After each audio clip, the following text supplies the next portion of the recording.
میرے بھائی سیکولرزم کی حفاظت 2 بجے جلسہ ختم ہو جانا چاہیے، میں اس سے پہلے ہی ختم کر دوں گا۔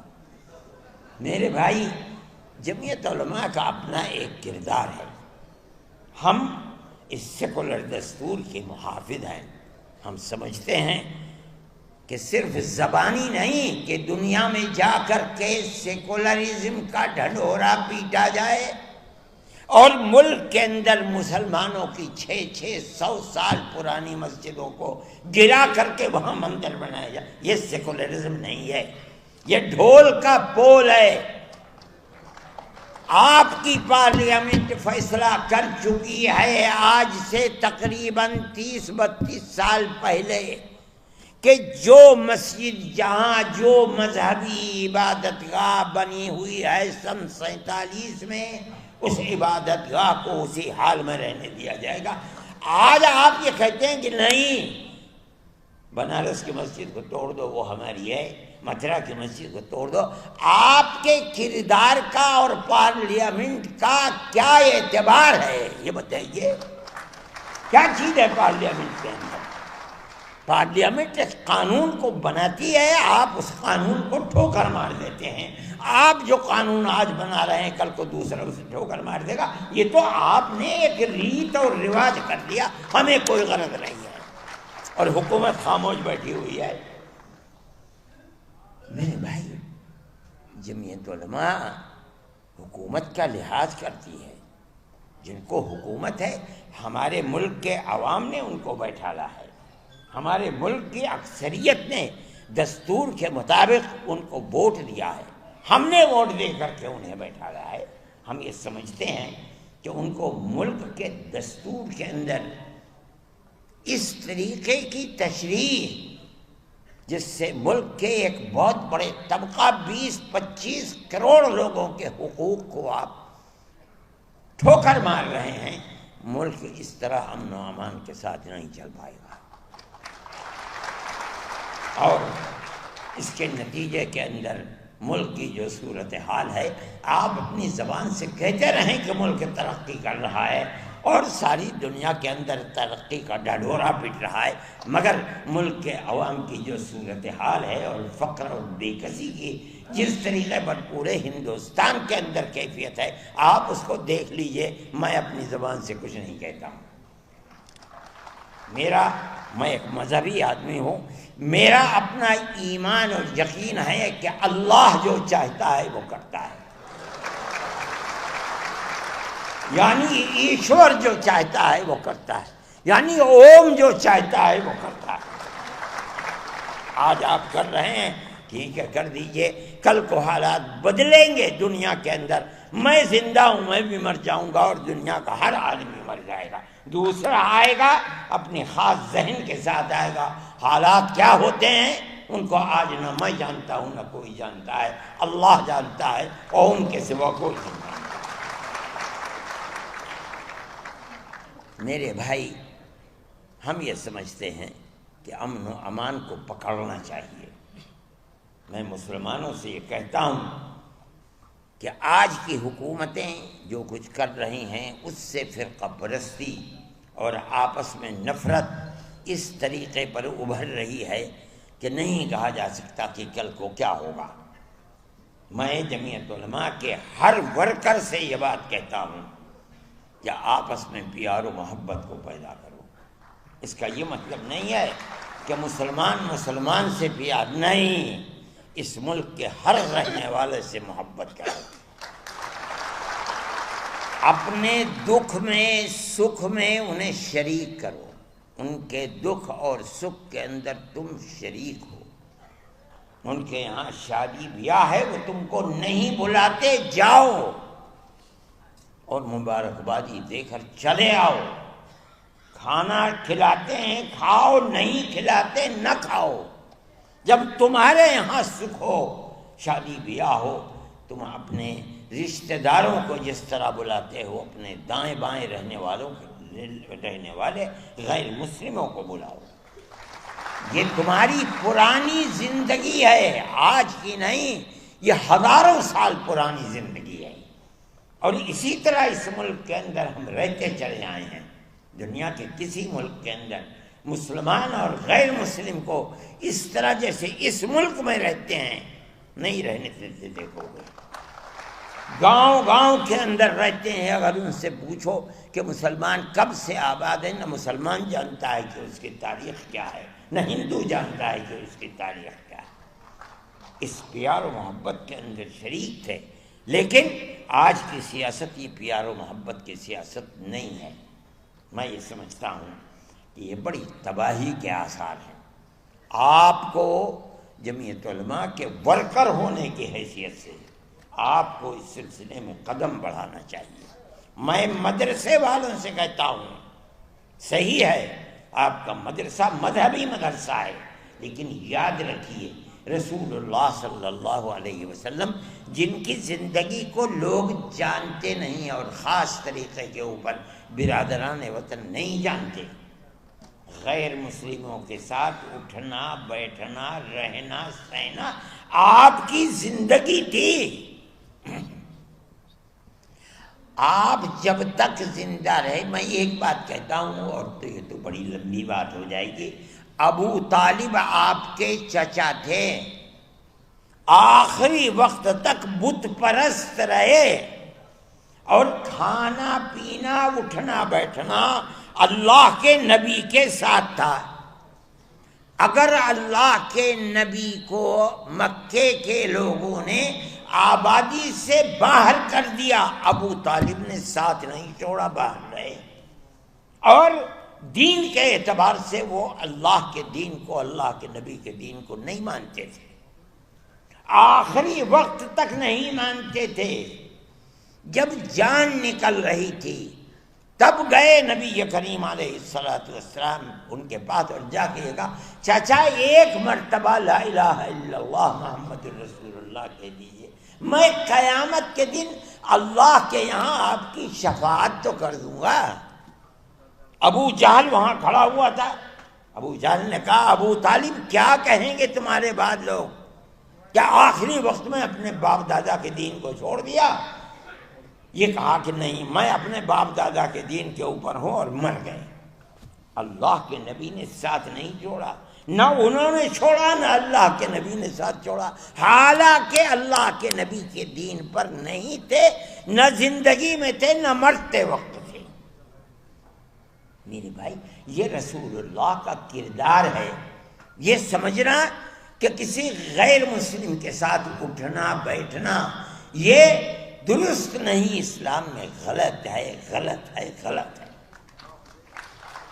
ہم اس ملک کے رہنے والے ہیں، وہ ہمارے بھائی ہیں. میں کہتا ہوں ایک آدم کی یعنی پرتم منو کی اولاد ہیں. ہم دونوں بھائی بھائی ہیں. جو لوگ اس کو تفریق میں اور دشمنی اور نفرت میں لے جانا چاہتے ہیں وہ ایک باپ کی اولاد نہیں مانتے اور غلط ہے غلط ہے غلط ہے. ہم سب ایک ہی باپ کی اولاد ہیں، ہم سب ایک دوسرے کے بھائی ہیں. جمعیت علماء یہ کہتی ہے اور جمعیت علماء میرے تعلقات RSS کے بڑے چوٹی کے لوگوں سے ہیں جو میرے پاس آتے ہیں. میں ان کے پاس جاتا ہوں، ہندوؤں سے بھی ہیں مسلمانوں سے بھی ہیں. میں جو ان کی تواضع کر سکتا ہوں میں وہ تواضع، میں کوئی بہت بڑا دولت مند آدمی نہیں ہوں، لیکن جو بھی کر سکتا ہوں میں پیار و محبت کی باتیں ان کے ساتھ کرتا ہوں. کوئی ضرورت نہیں ہے میں کیوں تفریق کروں. وہ صحیح ہے، وہ RSS کے لوگ ہیں، دوسری پارٹیوں کے لوگ ہیں، وہ کریں. ہمارا فرض یہ ہے کہ ہم ان کے ساتھ پیار و محبت، اور میں جانتا ہوں کہ وہ شریف لوگ ہیں، اپنی شرافت کے کردار کو پیش کرتے ہیں. میرے بھائی میں اس لیے کہتا ہوں کہ آپ کو اس سلسلے کے اندر جو مدرسے والے ہیں وہ اپنے مدرسوں کے جلسوں کے اندر بلائیں، بچوں سے تقریریں کروائیں، ماں باپ کے ساتھ کس طرح تعلقات رکھنے چاہیے، قرآن کیا کہتا ہے، اللہ کا نبی کیا کہتا ہے، ان کو سنائیں. پڑوسیوں کے ساتھ کیسے تعلقات ہونے چاہیے، آدمی کے ساتھ قطع نظر اس کے کہ اس کا مذہب کیا ہے کیسے تعلقات ہونے چاہیے. تاکہ آپ کے خلاف جو پروپیگنڈا ہے کہ اسلام دہشت گردی کا مذہب ہے، یہ جائے تو لوگ سنیں تو کہ آپ تعلیم کیا دیتے ہیں، قرآن بتاتا کیا ہے۔ یہ ہمارا قصور ہے کہ ہم اسلام کی صحیح تصویر ان کے سامنے پیش نہیں کر پا رہے ہیں، ہمیں کرنی چاہیے۔ میں یہ بات کہتا ہوں اور آپ میری اس بات پر غور فرمائیں۔ آپ جہاں مدرسہ قائم کرتے ہیں اس مدرسے کے اندر اپنے ان بھائیوں کو بلائیے، ان کے سامنے اپنے اس پروگرام کو پیش کیجیے جو انسانیت کا پروگرام ہے اور جو قرآن سے ثابت ہو رہا ہے، جو اللہ کے نبی سے ثابت ہو رہا ہے۔ تب آپ سمجھا جائے گا کہ اسلام کی صحیح تصویر کو دنیا کے سامنے پیش کر رہے ہیں۔ اور اگر یہ نہیں کرتے تو میرے بھائی آپ کے لیے مشکلات ہیں اور قصوروار آپ ہی ہیں۔ وہ ہنسنے لگے اور انہوں نے اس کے بعد حکم دیا کہ اس کے اقلیتی کردار کو بحال کیا جائے۔ اس کے اقلیتی کردار کو، جو وزیر تھا، قبل سبل منسٹر تھے اس وقت، جب انہوں نے کہا اور سونیا جی نے کہا کہ اس کے اقلیتی کردار کو بحال کیا جائے، کر نہیں سکے قبل سبل۔ انہوں نے سلمان خورشید کو لکھا۔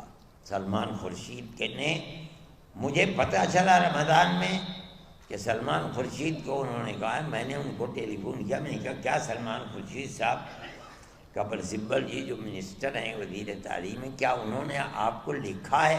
کہا کہ ہاں مجھے لکھا ہے، میں اس کا جواب دوں گا۔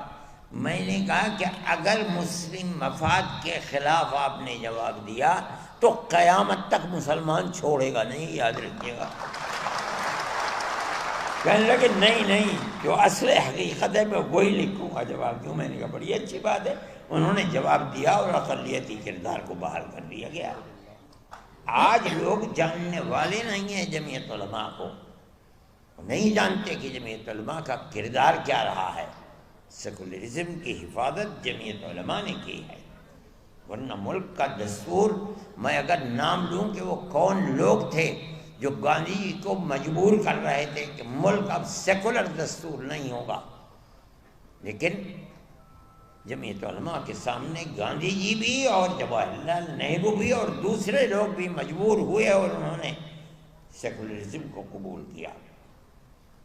اور جمعیت علماء کہ اس مطالبے کے سے کبھی کانگریس باہر نہیں جا سکی، اور اگر کانگریس باہر نکلنے کی دائیں بائیں ہوئی تو کوئی نہیں بولا۔ جمعیت علماء تنہا وہ جماعت تھی جس نے اس کے خلاف جیل بھرو تحریک کو چلی۔ اور مجھے خوب یاد ہے کہ جمعیت علماء کے سارے ملک کے لوگ دلی کی کالی مسجد کے اندر تھے، اور سونیا جی نے، اندرا جی نے ایک سفید کاغذ کے اوپر دستخط کر کے جنرل شاہ نواز کو بھیجا، اور وہ آئے کالی مسجد میں، اور انہوں نے ان کے سامنے وہ تحریر دی ان کے دستخطوں کی کہ اندرا جی نے بھیجا ہے، آپ کے جو مطالبات ہوں آپ اس میں لکھ دیجئے، میرے دستخط ہیں اور مجھے وہ مطالبات منظور ہیں۔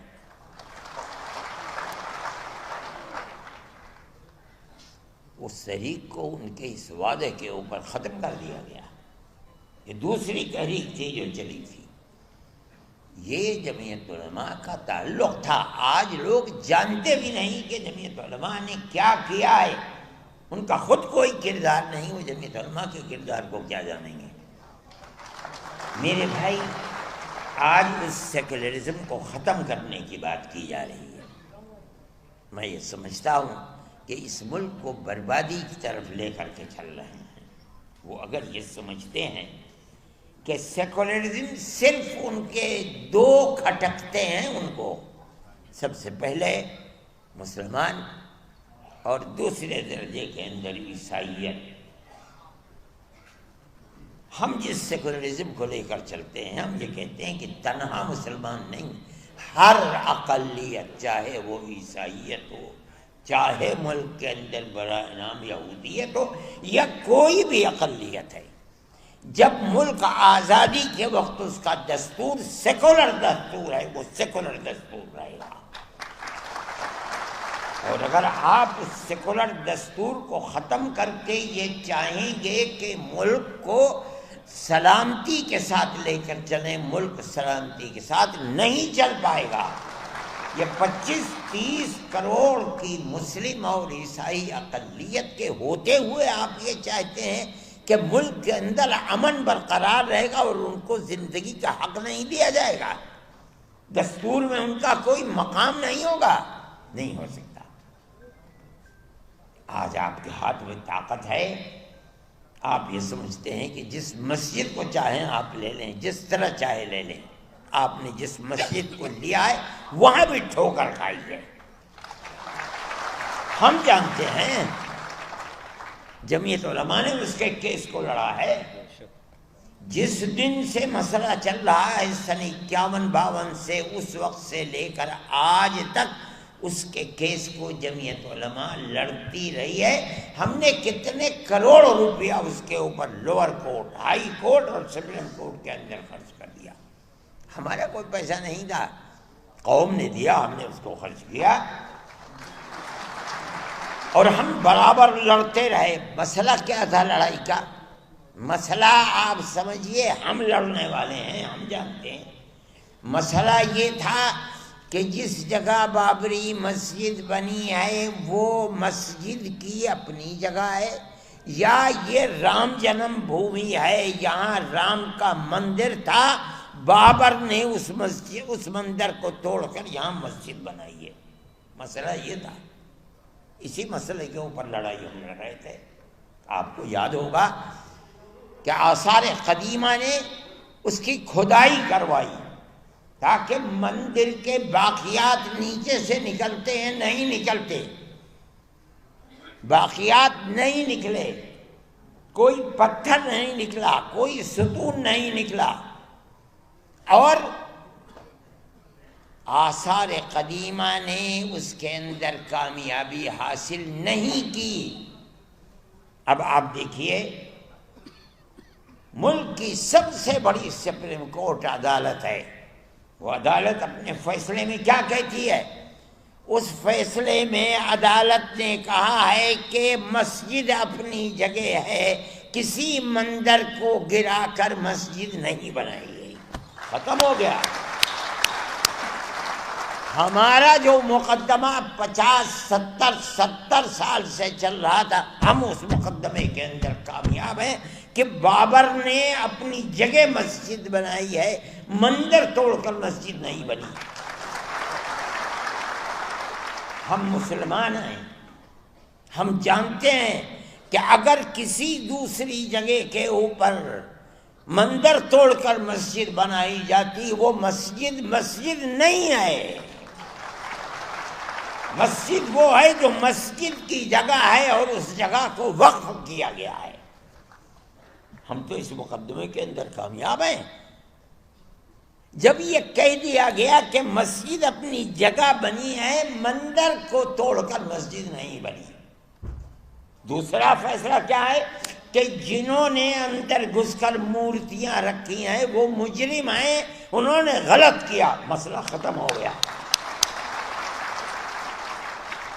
جب سننے والے سن رہے تھے فیصلے کو، تیسرا فیصلہ اپنی جگہ کے اوپر تھا کہ یہ مسجد کی جگہ ہے، لیکن یہ الگ بات ہے کہ فیصلہ یہ دے دیا گیا کہ لیکن ہم یہ جگہ ہندوؤں کو دیتے ہیں۔ ٹھیک ہے، آپ نے دے دی، ہم اپنے مقدمے کے اندر کامیاب ہیں۔ ہم آج نہیں بولتے، نہ ہمیں بولنا چاہیے، اس لیے کہ جو سب سے بڑی ملک کی عدالت ہے اس نے یہ ہندو بھائیوں کو دے دی۔ ہم نہیں بولتے، ہم 1000 دفعے کہہ چکے تھے کہ یہ آخری ہماری لڑائی ہے۔ سپریم کورٹ ہمارا سپریم کورٹ ہے، ہم اس ملک کے رہنے والے ہیں، سپریم کورٹ جو فیصلہ کر دے گا ہمیں وہ منظور ہے۔ سپریم کورٹ نے فیصلہ کر دیا، ہم اپنے گھر بیٹھ گئے، ہم خاموش ہیں، ہم نہیں کہتے کچھ، لیکن دنیا ختم تو نہیں ہے، ہم ختم ہو جائیں گے۔ آگے آنے والا مورخ یہ لکھے گا کہ بابری مسجد کی جگہ مندر کس طریقے پر بنا ہے۔ ہم نہیں بولتے، لیکن کیا آنے والی دنیا خاموش ہو جائے گی؟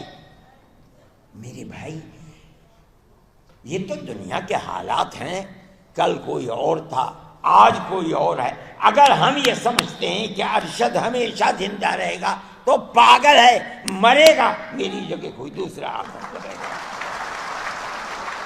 یہ تو دنیا ہے، یہاں اسی طرح آنا جانا لگا ہوا ہے۔ ایسی ذات جو ہمیشہ سے ہے، ہمیشہ رہے گی۔ میں کہتا ہوں وہ اوم ہے۔